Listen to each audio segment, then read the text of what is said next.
You ever try to go to the bathroom and a tiny little hand slides under the door? Well, that's not a horror movie, or maybe it feels like one after a while. That's parenting in 2025. Now, why do I say that? Well, because today we have children that don't just love you, they attach. And that may be really validating for a while, but literally they attach like Velcro. They're everywhere with you. They hang on to your leg.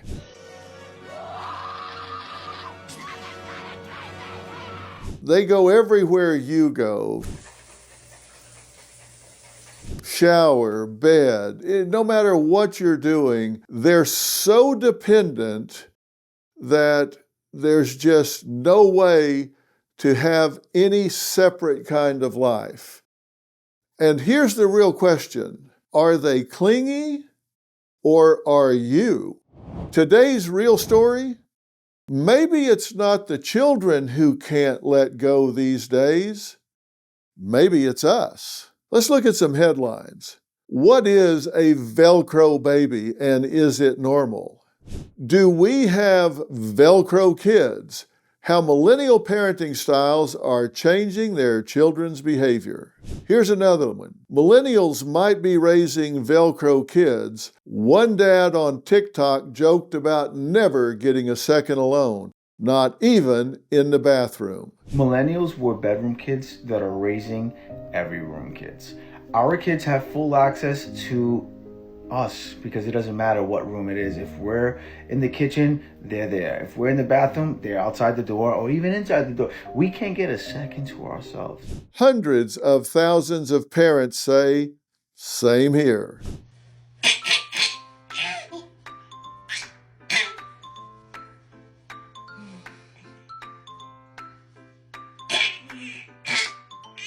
But that wasn't just a funny video, it was insight into how modern parenting has changed. Again, in the 1950s, psychologists John Bowlby and Mary Ainsworth developed the foundational attachment theory, saying a child's early attachment patterns form the template for later relationships, shaping emotional regulation, trust, and resilience. It's a bond that tells a baby, you're safe.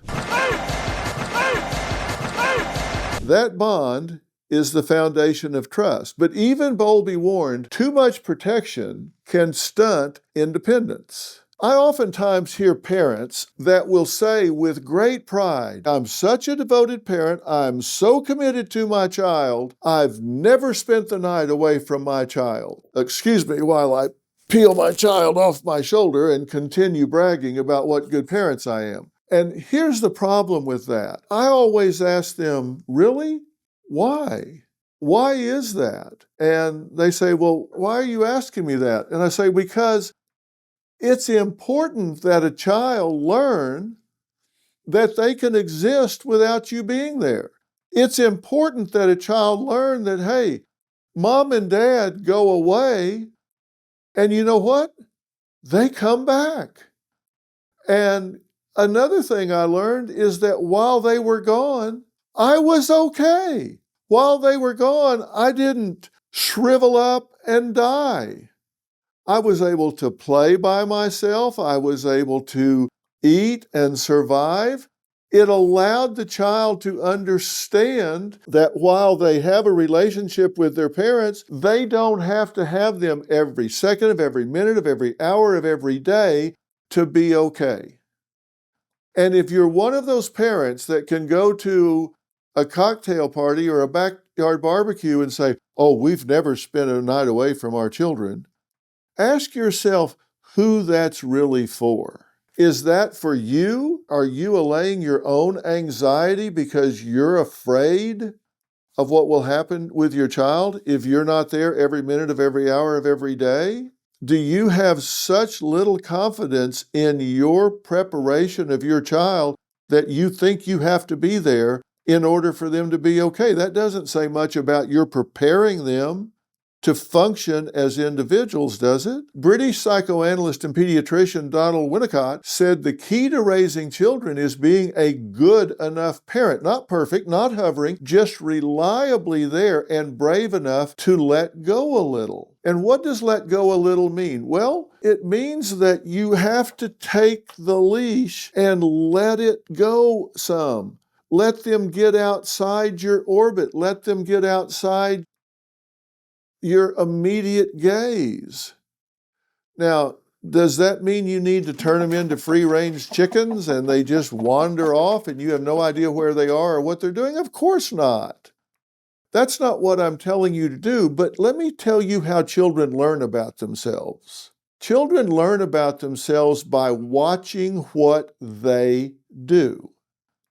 They watch themselves negotiate with life, negotiate with their environment, and they observe whether they're able to overcome obstacles or not. And if a child has a sleepover with a friend, then they say, hey, I did that. I pulled that off. I went to my friend's house and I slept in a different bed. I dealt with different adults.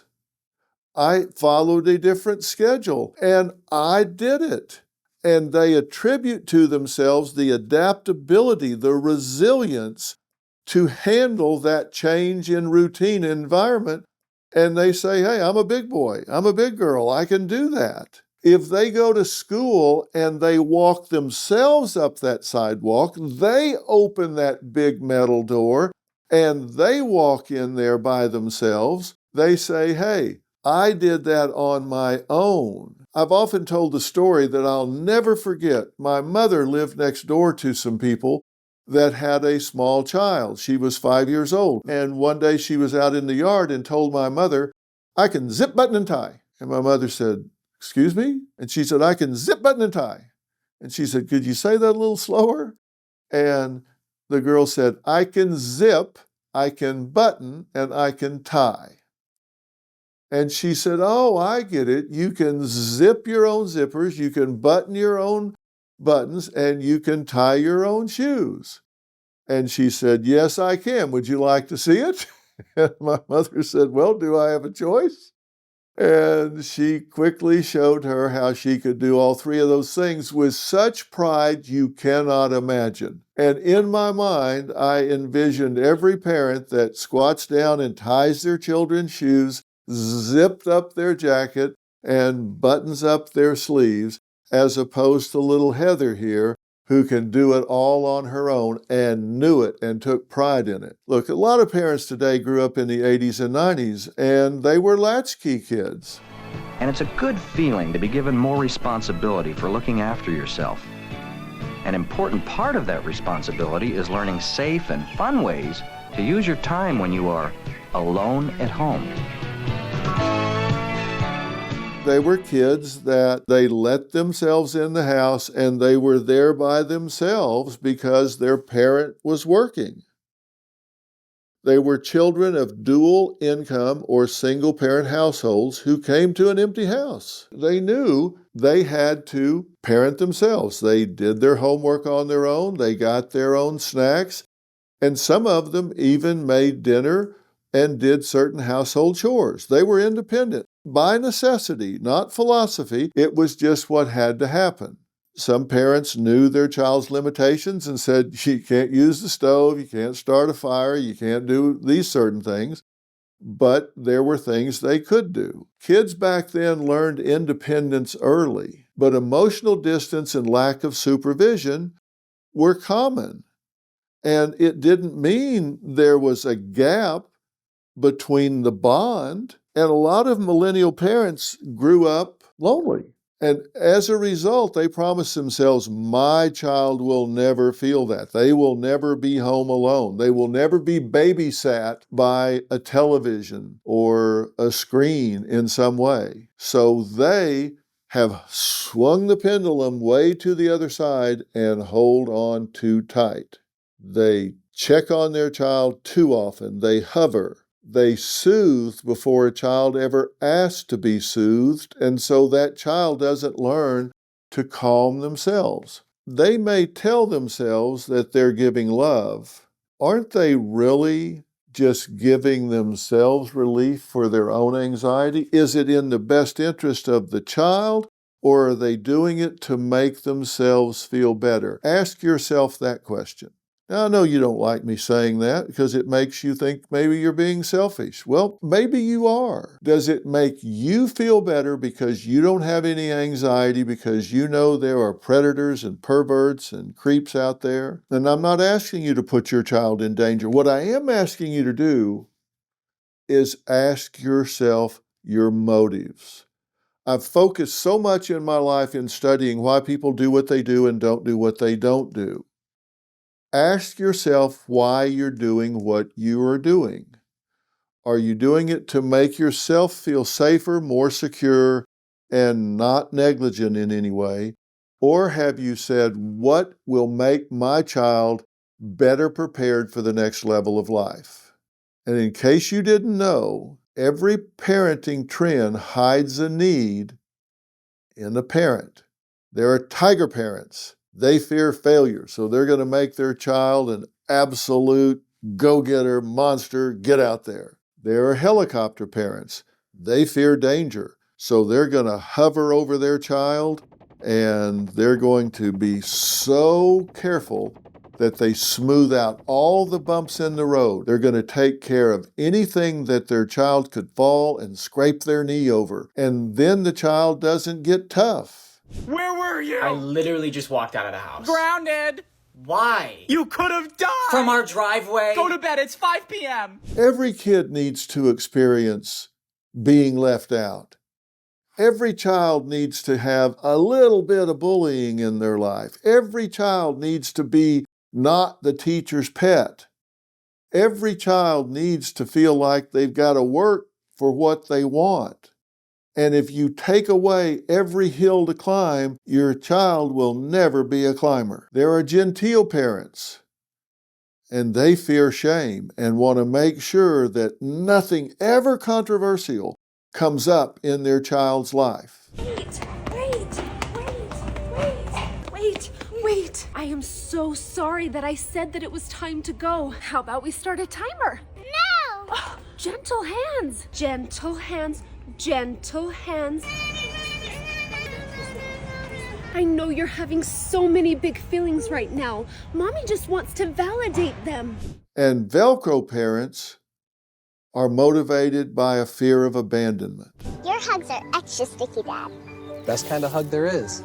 It's all love, and it's just wearing trauma like a superhero cape. And look, this is not happening in a vacuum, okay? You can think, I'm the only one that has these fears. I'm the only one that has these motivations.